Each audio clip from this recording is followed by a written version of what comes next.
नमस्कार भाई। आज मैं एक ऐसे सब्जेक्ट पर आपसे बात करना चाहूंगा जो राष्ट्रीय एकता और राष्ट्र की एकात्मता से जुड़ा हुआ है। वंदे मातरम को 7 नवंबर 1875 को बंग दर्शन एक पत्रिका थी, उसमें बंकिम चंद्र चट्टोपाध्याय, ये बंकिम चंद्र चट्टोपाध्याय को बंकिम चंद्र चटर्जी भी कहते हैं। बंगला में चट्टोपाध्याय को चटर्जी, मुखोपाध्याय को मुखर्जी, बंद्योपाध्याय को बनर्जी, गंगोपाध्याय को गांगुली, ऐसा करके उनके उपनाम बने हुए हैं। तो अब मैं चटर्जी शब्द का प्रयोग करूंगा। तो बंकिम चंद्र चटर्जी ने 7 नवंबर 1875 को बंग दर्शन एक पत्रिका में एक गीत लिखा था। उसके बाद में पहली बार 1896 में रविंद्रनाथ टैगोर खुद ने इस गीत को कलकत्ता में गाया था, पूरे गीत को। फिर अंग्रेजों ने भारत विभाजन की नींव रखी 1905 में, जब बंगाल का विभाजन किया गया। इसको बंग भंग आंदोलन की बात कही गई और उसमें ये जो वंदे मातरम गीत है वो मूल रूप से उसमें आवाज बनी, क्योंकि बंग भंग के समय आनंद मठ नाम से एक उपन्यास लिखा था बंकिम चंद्र चटर्जी ने। उस उपन्यास में सन्यासियों द्वारा ये गीत गाया गया था और उसमें भारत माता का पहली बार वर्णन आया कि ये भारत माता है, इसका ये स्वरूप है। वो उस आनंद मठ के उसमें से आया और उस समय जो चित्र बना उसका भारत माता का, वो भी रविंद्रनाथ टैगोर के भाई थे, जो बहुत बड़े आर्टिस्ट थे, उन्होंने उसको बनाया था। लेकिन ये गीत जो बंग भंग आंदोलन की आवाज बन गया था, इसको श्री अरविंद घोष ने, महर्षि अरविंद जी ने कहते हैं, अपन बहुत बड़े योगी हुए हैं, आजादी के पूर्ण स्वतंत्रता की, स्वराज्य की मांग करने वाले पहले व्यक्ति हुए। उन्होंने इसको कहा था कि जैसे देवी देवताओं की पूजा के मंत्र हैं, उसी प्रकार वंदे मातरम भारत माता की पूजा का मंत्र बन गया है। ये श्री अरविंद घोष ने कहा था। लेकिन 1937 में कांग्रेस का अधिवेशन हुआ। मैं बात इसलिए बता रहा हूं, कल अशोक गहलोत जी ने कहा था कि हमारी विरासत है ये वंदे मातरम, तो मैं उनकी विरासत बता रहा हूं आपको। 1937 में मौलाना मोहम्मद अली और शौकत अली दो भाई थे। एक भाई उनमें कांग्रेस का अध्यक्ष था और फड़के नाम के एक व्यक्ति थे, जिन्होंने वंदे मातरम कांग्रेस के अधिवेशन में गीत गाना प्रारंभ किया। जो ही उन्होंने गीत गाना प्रारंभ किया, सुजलाम सुफलाम मलिद शीतलाम तक आया, तब तक तो बैठे रहे। तो जो आगे आया, तुम्ही विद्या तुम्ही धर्म है तुम्ही कर्म है, तुम्हार प्रतिमा गरीबो मंदिरे मंदिरे, उसी समय उन्होंने फड़के का हाथ पकड़ा और कहा कि हम इसको बर्दाश्त नहीं कर सकते। लेकिन फड़के गाने से नहीं रुका, उन्होंने पूरा गीत गाया, लेकिन अध्यक्ष ने ही बहिष्कार कर दिया। उसके बाद कांग्रेस पार्टी ने जानबूझकर 1937 में इस गीत को काट दिया और इस गीत में केवल सुजलाम सुफलाम तक रखा। दुर्गा का नाम जहां आया, कमला का नाम जहां आया, विद्या विहारिणी सरस्वती का नाम जहां आया, जहां धर्म का नाम आया, जहां विद्या का नाम आया, जहां भारत माता का नाम आया, उस सारे को कांग्रेस पार्टी ने काटकर ये काम कर दिया। कांग्रेस पार्टी की विरासत ये है गहलोत साहब कि 1914 में तो आपने मुस्लिम लीग से समझौता किया और भारत के विभाजन की नींव रखी। 1914 में मुस्लिम लीग से समझौता किया कि तुर्की में जो खिलाफत आंदोलन चल रहा है, कांग्रेस उसका समर्थन करेगी यदि मुसलमान भारत की आजादी का समर्थन करेंगे। उसी दिन कांग्रेस ने द्विराष्ट्रवाद के सिद्धांत की स्थापना कर दी 1914 में। और 1937 में उन्होंने वंदे मातरम गीत को काटकर, इस प्रकार का काम करके, इस गीत को काटकर राष्ट्र की आत्मा के राष्ट्र गीत के साथ बहुत बड़ा धोखाधड़ी और वो किया। और इसके बाद में कांग्रेस ने तीसरा बड़ा काम किया कि इन्होंने बंकिम चंद्र चटर्जी की आत्मा पर तो चोट करी, रविन्द्रनाथ टैगोर की आत्मा पर तो चोट करी इन्होंने, फिर इन्होंने बाबा साहब अंबेडकर की आत्मा पर भी चोट करी। और जो भारत का प्रियम्बल था कॉन्स्टिट्यूशन का, उस प्रियम्बल को, जिसको संविधान सभा ने पारित किया गया था और कहा था कि preamble is the soul of the constitution, ये जो प्रियम्बल है वो आत्मा है, उसमें कहीं भी सेकुलर और समाजवाद का शब्द नहीं था।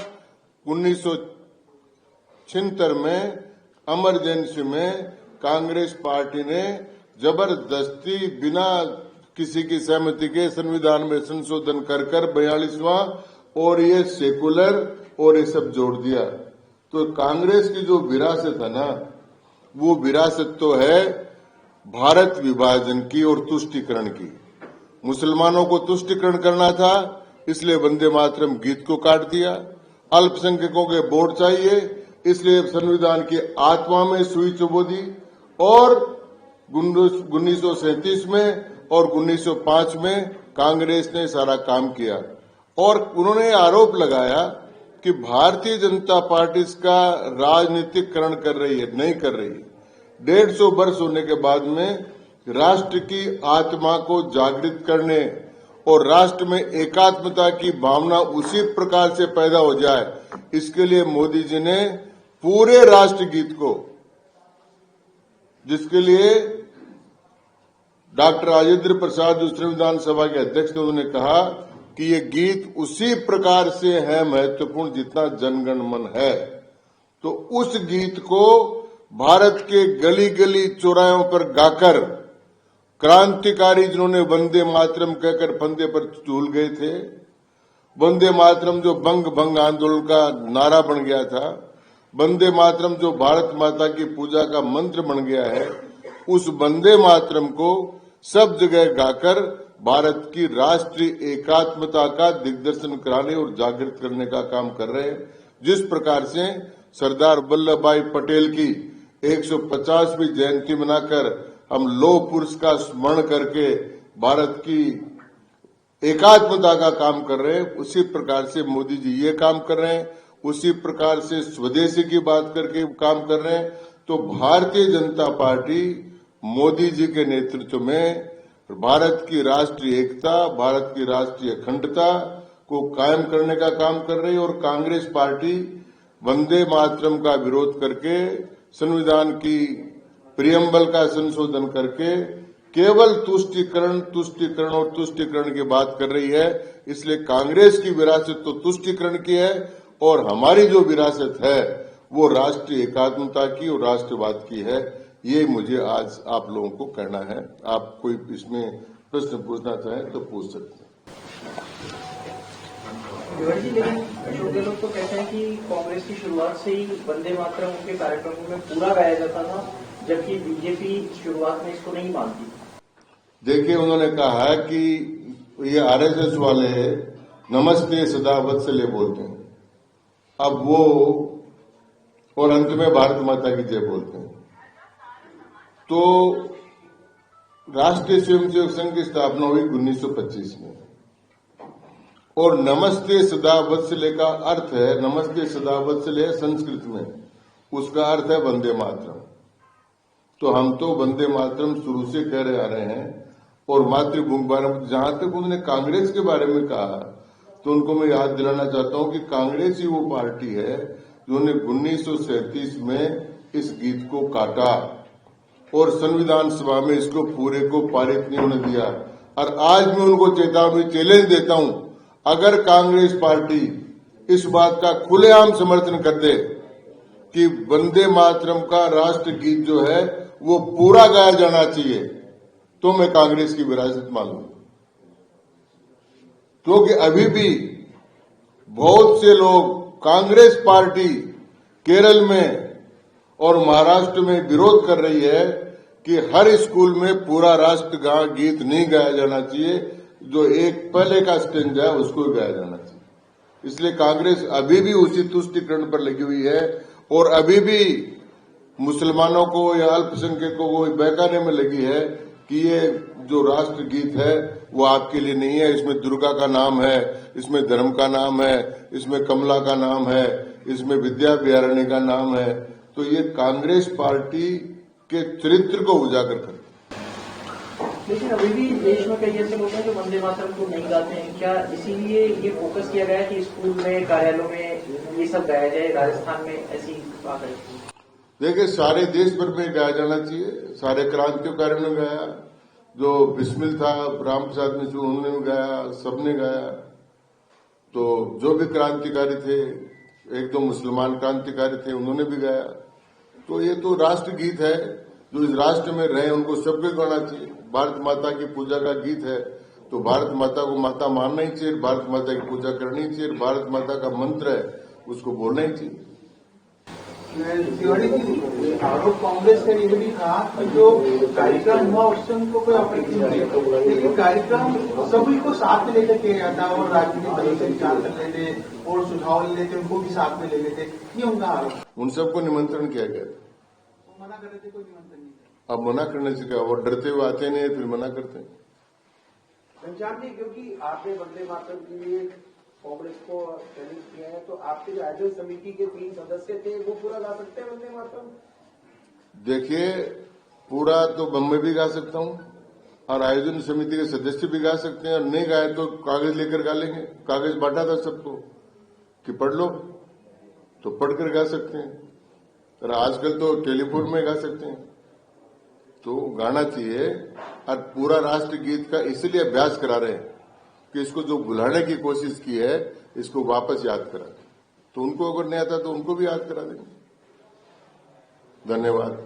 एक सवाल वंदे मातरम की इधर है, जो 2 नगर निगम थे जगह जगह, जयपुर, जोधपुर, कोटा, इन सबको एक कर दिया।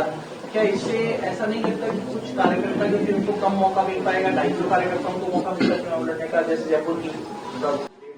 देखिए, जयपुर एक आइडेंटिटी है, जोधपुर एक आइडेंटिटी है, कोटा एक आइडेंटिटी। इनको तो वास्तव में तो इनका नियम ये बना हुआ था, जब 73वां और 74वां संविधान संशोधन हुआ तब तो इनको विभाजन करने की बात नहीं थी, इनको एक करने की बात थी।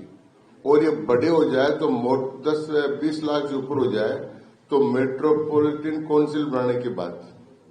उसके बजाय उसका विभाजन करने से, और वो विभाजन भी यही सोच कर किया गया कि इस इलाके में अल्पसंख्यक रहते हैं और इसमें बहुसंख्यक रहते हैं, तो इधर तो उनका बन जाएगा और उनका बन जाएगा। क्योंकि कांग्रेस पार्टी के रेवंत रेड्डी जो हैं, उन्होंने अभी बिहार में भाषण दिया है कि भाई अगर मुसलमान है तो कांग्रेस है, मुसलमान नहीं तो कांग्रेस रहेगी नहीं। तो उसी हिसाब से इन्होंने इन तीनों का विभाजन भी किया था। हम सांप्रदायिक आधार पर विभाजन नहीं चाहते। हम चाहते हैं कि जयपुर की, कोटा की और जोधपुर की जनता अपना मेयर खुद चुन ले और सब लोगों को अवसर मिलेगा। मेयर का डायरेक्ट चुनाव करेंगे?